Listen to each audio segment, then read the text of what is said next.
প্রশ্ন এসেছে, কোরআনে কি সকল আসমানি কিতাবের নাম এসেছে? জবাব,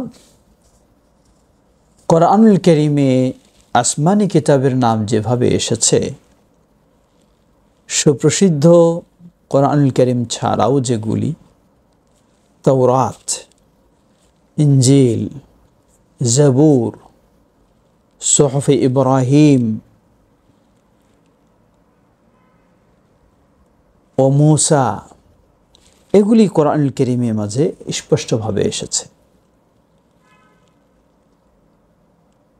অনেক জায়গায় ইনজিল তো এসেছেই, তাওরাত ও জাবুর ও সুহফে ইব্রাহিম, মূসা, এভাবেই কোরআনুল কারীমে উল্লেখ এসেছে।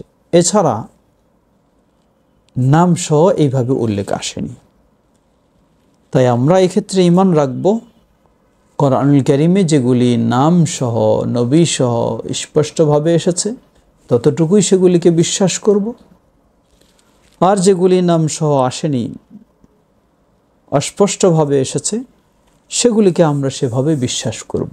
যেমন আল্লাহ বলেন, ওকুল আমানতু বিমা আনজালাল্লাহু মিন কিতাব, আমানতু বিমা আনজালাল্লাহু মিন কিতাব, ঈমান এনেছি আল্লাহ যত কিতাব নাজিল করেছেন। হয়তো অগণিত অসংখ্য কিতাব নাজিল করেছেন যার বর্ণনা কোরআন মাজিদে আসেনি।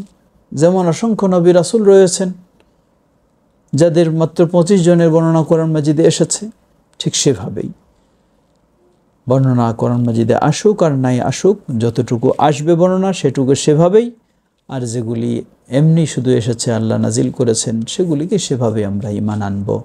আল্লাহু তাআলা আ'লাম।